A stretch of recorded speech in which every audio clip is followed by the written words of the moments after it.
जय श्री गणेश। नमस्कार, मैं आचार्य संजय द्विवेदी। मेरे समस्त प्रबुद्ध दर्शकों का मेरे चैनल पे हार्दिक स्वागत है। प्रिय दर्शकों, आज मैं मंगल के राशि परिवर्तन प्रभाव को लेकर आपके सम्मुख उपस्थित हूँ। 9 ग्रहों में सेनापति मंगल 20 अक्टूबर को अपनी राशि का परिवर्तन कर चुके हैं तथा वर्तमान समय में चंद्रमा की कर्क राशि में प्रवेश कर चुके हैं। और चूंकि कर्क राशि मंगल की नीच राशि है तथा नियमानुसार जब भी कोई ग्रह अपनी नीच राशि में होता है तो उसके बल में, उसके सामर्थ्य में, उसकी क्षमता में तथा उसके प्रभाव में निर्बलता आ जाती है। वो ग्रह नकारात्मक प्रभाव दे सकता है। अब चूंकि मंगल इस जगत में ऊर्जा का प्रवाह करते हैं,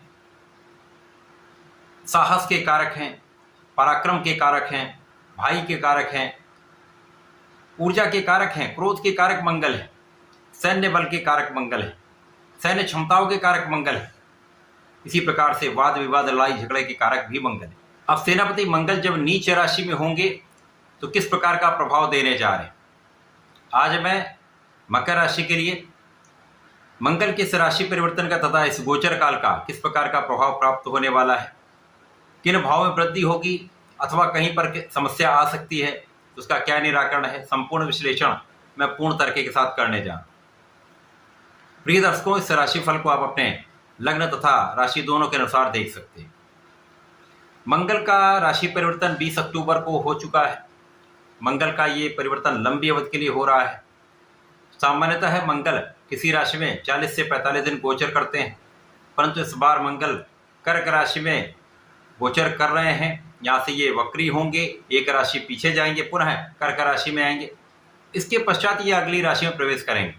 इस प्रकार से 20 अक्टूबर को प्रारंभ होकर इनका गोचर काल 21 जनवरी 2025 तक चलने वाला है। एक लंबी अवधि का परिवर्तन है, विशेष भी है क्योंकि यहाँ पर कुछ राशियों के नीच भंग हो रहा है। जब किसी ग्रह का नीच भंग हो जाता तो ये एक राजयोग बन जाता है, राजयोग के प्रकार से ही आपको लाभ देता है। अब मकर राशि जो मंगल की उच्च राशि है, यहाँ पर मंगल सुख तथा लाभ के स्वामी है। सुख तथा लाभ के स्वामी का गोचर आपके सप्तम भाव में प्रारंभ हो चुका है। अब सप्तम भाव जो कि केंद्र का भाव है, जहां पर समस्त ग्रह एक अच्छा प्रभाव देते हैं। मंगल मित्र की राशि में होकर भी यहाँ पर नीच राशि में है तो बहुत अच्छा तो प्रभाव नहीं मिलेगा, परंतु चंद्रमा की राशि है तथा चंद्रमा प्रत्येक 2.5 दिन में अपनी राशि का परिवर्तन कर लेते हैं, जिसके कारण लगभग 1 माह में 12 से 15 दिन तक चंद्रमा केंद्र के भाव में होते हैं। जब ये केंद्र के भाव में होंगे तो निश्चित रूप से यहाँ पर ये नीच भंग हो जाएगा। जब नीच भंग होगा तो ये राजयोग के प्रकार से आपको लाभ देगा, और जब तक ये नीच राशि में रहेंगे तो नीच राशि का भी नकारात्मक प्रभाव प्राप्त होता रहे। इस प्रकार दोनों मिला जुला प्रभाव यहाँ पर आपको मिलने वाला है। मकर राशि के सप्तम भाव में होंगे, लग्न पर प्रभाव सीधा सीधा यहाँ पर पड़ रहा है, तो क्रोध की मात्रा बढ़ सकती है। यहाँ पर क्रोध बढ़ने से आपके बने बनाए कामों में समस्या आ सकती है। वाणी पर नियंत्रण न होने के कारण काम खराब हो सकते हैं। जीवन साथी के साथ सामंजस्य में समस्या आ सकती है। मतभेद समस्या का कारण बन सकते हैं। इसलिए इस समय में आपको अपनी वाणी पर नियंत्रण रखना चाहिए, अपने क्रोध पर नियंत्रण रखना चाहिए तथा जीवन साथी के साथ आपको सामंजस्य बनाकर चलना चाहिए। विशेष रूप से जो लोग साझेदारी में काम करते हैं, व्यापार करते हैं, प्रोफेशन में है या किसी प्रकार से आप आपस में मिलकर कोई भी कार्य करते हैं, तो यहाँ पर विशेष रूप से आपको बहुत सामंजस्य रखना होगा, क्योंकि यहाँ पर एक दूसरे के कारण विवाद की स्थिति बन सकती है। तो ये विवाद की स्थिति कहीं ना कहीं कानूनी समस्याओं का रूप धारण कर सकती है। तो यहाँ पर विवाद को बढ़ाने से अच्छा है विवाद से बचना। स्थितियों को अवॉइड करें तथा इस समय में किसी भी बिना कार्य के चीजों से बचना आपके लिए अत्यंत श्रेयस्कर है। व्यर्थ के कामों से मन आपका हटाकर आप अपने अच्छे कामों में अपना मन लगाएं, अपनी ऊर्जा को सकारात्मक कार्यों में लगाएं, क्योंकि जब मंगल नीच के होते तो ऊर्जा नकारात्मक हो जाती। नकारात्मक ऊर्जा विध्वंसक प्रभाव देती है, क्रोध बढ़ा देती है, आप में जल्दीबाजी का गुण आ जाता है, आप अकारण किसी भी विवाद में पड़ सकते हैं, लड़ाई झगड़ा कर लेते हैं, जिसके कारण ये समस्या आपके लिए कष्ट का कारण बन सकती है।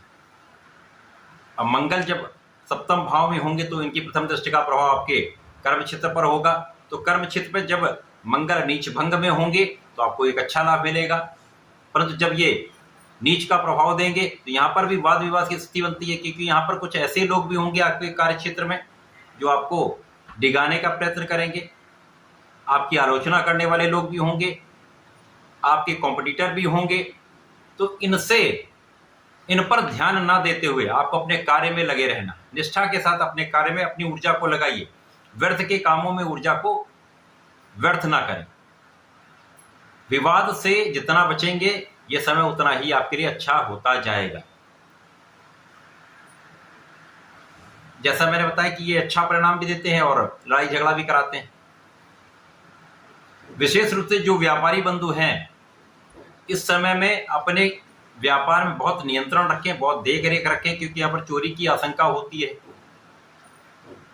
यहाँ पर लोगों के बीच में यदि आप कार्य करते तो वहां पर बहुत धैर्य के साथ आप करें, काम जो भी करें वाद विवाद से बचकर करें, क्योंकि यहाँ पर अधीरता या आपका कहीं पर यदि धन फंस गया है तो उसको प्रेम पूर्वक निकालें, क्योंकि यहाँ पर विवाद की संभावना बढ़ती है। यदि विवाद बढ़ेगा तो कहीं ना कहीं आपके लिए समस्या है,